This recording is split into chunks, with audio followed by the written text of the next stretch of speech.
babes, it's me Zion. Today we're back with another video. If you guys are new to the channel, don't forget to like, comment, and subscribe. And if you're returning, welcome back. But as you guys seen by that title, this is a topic that hurts my soul. This is a topic that irritates the out of me because my experiences with apartments have not been cute. Like this third experience, let me give a background story. So you guys know the title is it's gonna be around the lines with like things to avoid or the real tea when you move out. So you can watch this when you are about to move out, or you can watch this when you already moved out, so you guys can know for your next experience or apply it to the current experience that you're going through. So I moved out of my mom's house when I was 18, and then I moved into my first apartment. It was a 1-bedroom. It was horrible. It was horrible. I might put a video of it. I might. But thinking I was 18 years old, looking back, that was good. That was a good, first apartment. But I moved into my first apartment with my boyfriend at the time, who was the same one right now. So I don't know why I said it. But we moved into that first apartment, and then it was horrible. Management was horrible.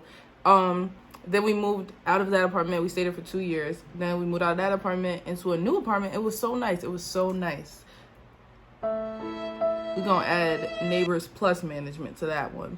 So that got cut short quickly. I only stayed there for 4 months.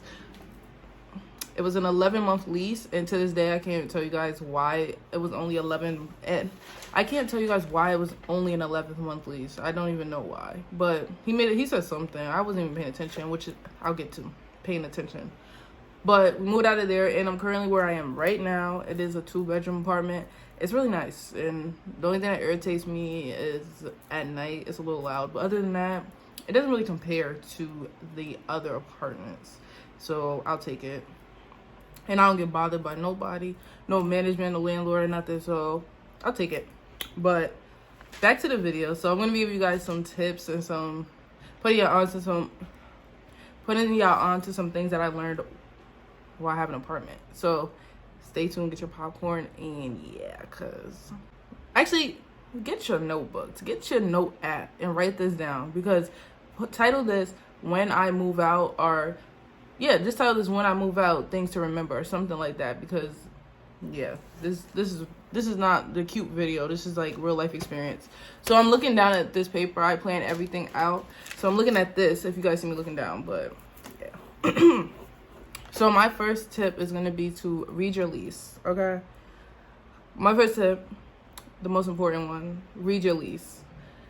If you have already moving out or moved into your new apartment and you didn't read that lease, I need you to read that lease and read it right now. I need you to understand everything in that lease. You're kind of in it already, so hopefully things you don't really need your lease. Hopefully things don't go bad to the point where you do, but just read it now, just in case things start happening, so you know. Basically, when you sign that lease, anything in real life, when you sign your name, you're held to it pretty much. So if that lease says, oh, if you're allowed after 11 o'clock, you're getting kicked out. And you're allowed after 11 o'clock and you didn't read the lease, you did not know that. So this is why I'm telling you to read your lease. So if you're in the point where you're about to move out and you're looking at an apartment, you're getting approved and everything for it, I would tell you to ask them for a copy of your lease beforehand, or go there and read the entire lease before you sign it. The first apartment, I did just sign the lease. I'm not gonna lie. I looked over it, but nothing really on the lease affected that apartment. Like, it wasn't like, oh, but the lease says this, da da da. That was my second apartment my neighbors were extremely loud and annoying and irritating, and on the lease it said you can't do that. So the fact that you might run into situations where the landlord doesn't even listen to his lease pretty much, or abide by what his lease says, sometimes you might go through that, but it's best to always read your lease. But yeah, the lease, once you sign it, they could take you to court, and it's more when they take you to court if things get that far in the process, because if they take you to court and you sign that paper, pretty much whatever the lease says is whatever it's gonna go, because you signed it. So that's why I say make sure you read it. Don't feel pressured if they're like, oh, you gotta sign the lease right now, da da da. No, Zalia said. Y'all can say that, say no. But really, you really need to read that lease first before you sign it. That's with anything, and I'm learning that, even if it's 10 pages. Imagine if you just signed a page.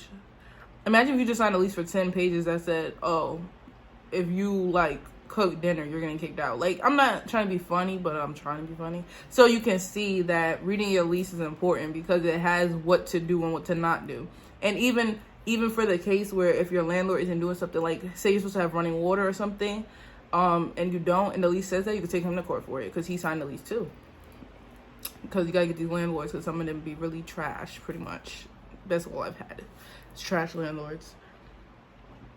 So speaking of trash landlords, I would say, I wonder if there's a website for this now that I'm saying it, but please research the company, the property manager, the landlord, the owner of the building. Please research them people, because these people's is crazy. Okay, my first apartment, if I would have read the reviews under that little apartment that I seen, I would have seen the amount of 1 stars that property management had. So I would not, I know everybody's situation is different. Sometimes you really got to move. Sometimes you don't have time to be, looking at all that stuff. But if you have the time, or if you're like in a rush to move out of your mom's house and you got a little extra time, and that company has 1 stars, don't do it. Don't do it. I'm saying right now, it's not gonna be worth it. You're not even gonna enjoy your experience at your first apartment. So that's kind of where I was at with my first apartment. Didn't really enjoy the experience because of the property manager. So if you can research them, ask Facebook, ask Instagram, look around, and a lot of people are telling you, oh, they're horrible, they didn't fix this. If they said they didn't fix something, you might as well not go. Because mind you, if they didn't fix it for them and you moved in, they're not going to fix it for you. And if things are never getting fixed, you can expect most of their properties to be that way. I ain't telling you what to do, but I'm telling you what I learned and what I experienced. So next, I would say to clean the apartment before you move in. I would say to clean the apartment before you move in. I would just say bleach everything, just wash everything down, because they do what they do. They're not doing it for you. They're doing it for it to look nice. They're not doing it, oh, it needs to be so clean for the next person, somebody lived here. They're doing it so you can move in and then you can start paying them. So I would definitely suggest cleaning your first apartment before you move in. Just doing it like the day before or the night before you start putting your stuff in. Next is something I learned so bad. Like, make sure you take pictures and videos, okay? Before you move in, before anything is in this house, take a full video walkthrough of the entire house. Like, get everything in the video, because this is why. And make sure you take pictures. You can take pictures of every room. You can take pictures, close-ups of certain things like doors and walls and stuff. Make sure you have pictures and videos, and don't delete them until you move out, until like 6 months after you move out, like for real.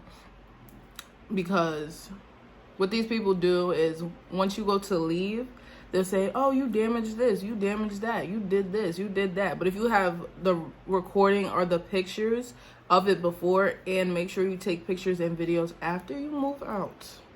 That is the more important one. I'm not even gonna lie. Both are important. But make sure you take pictures and videos when you move out of what it looks like with no furniture in here. So they can compare the two from the day you moved in to the day you moved out. Because they'll mess something up and then blame you for it and take it out your security deposit.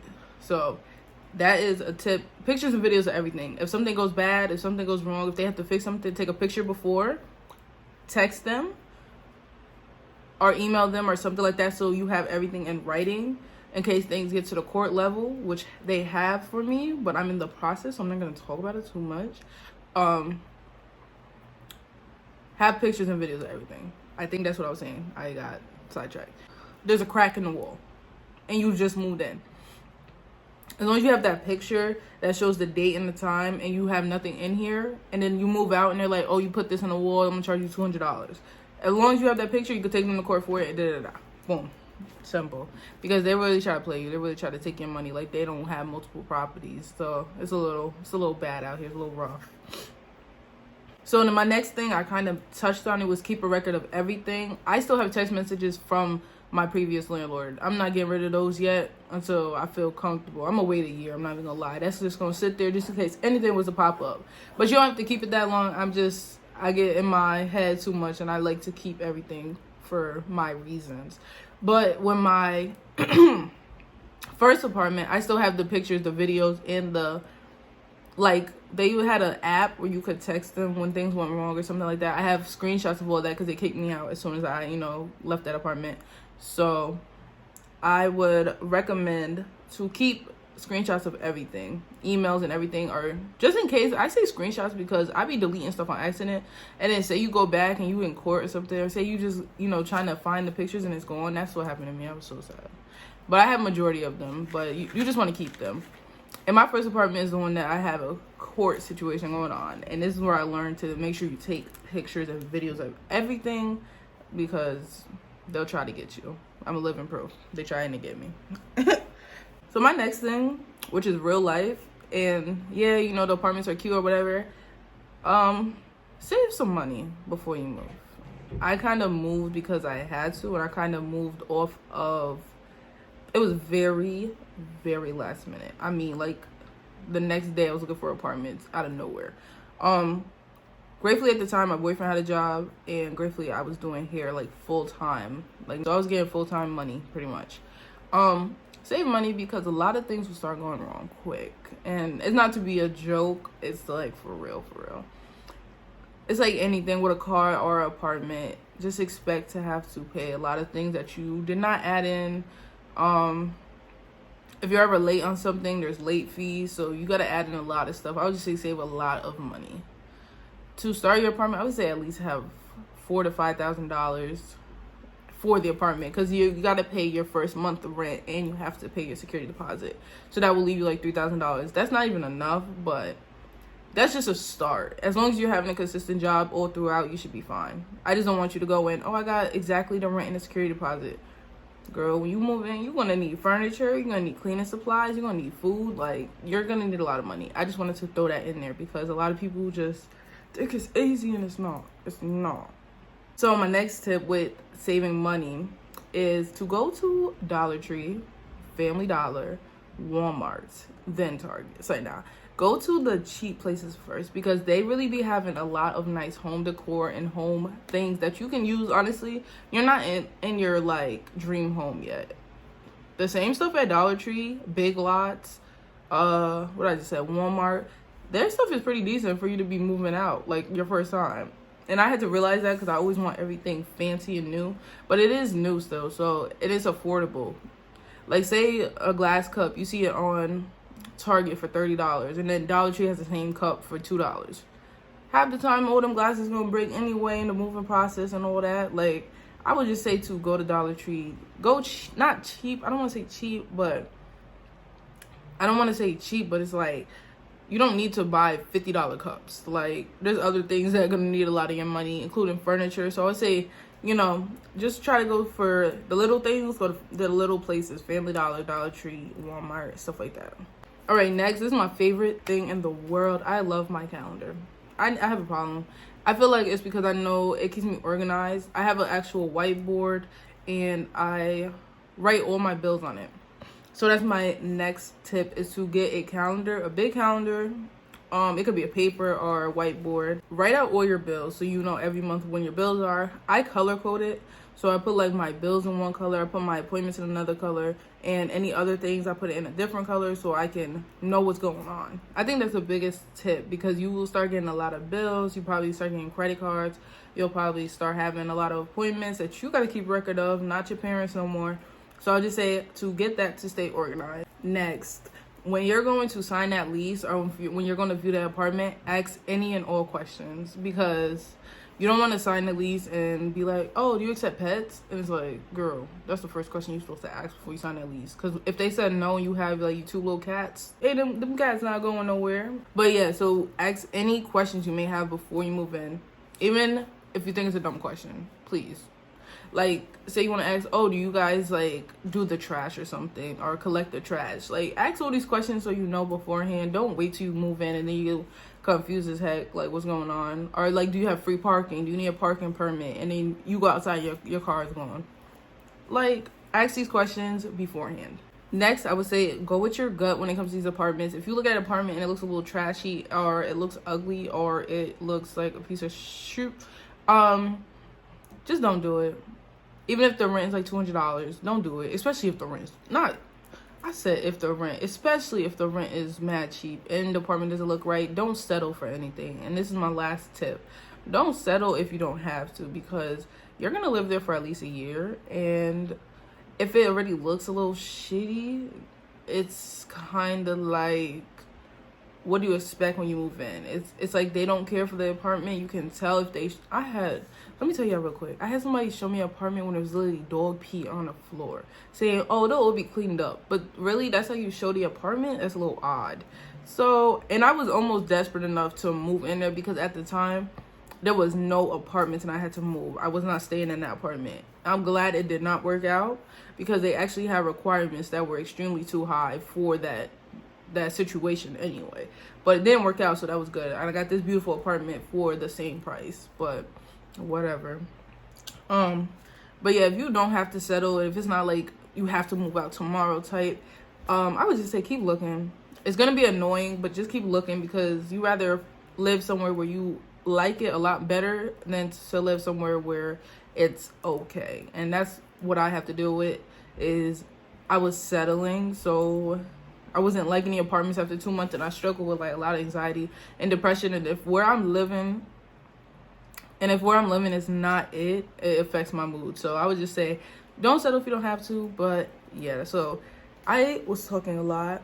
I feel like I talked a lot, but if you guys enjoyed this video, if you guys have any other questions, comments, or concerns, leave them in. Why do I say that? That's what you say on your teacher letter when your parents write a letter. If you have any questions, comments, or concerns, say no. So if you have any questions or anything you want me to answer, you leave them in the comments. But I hope you guys like this video. Don't forget to like, comment, and subscribe, and I'll see you guys in the next video.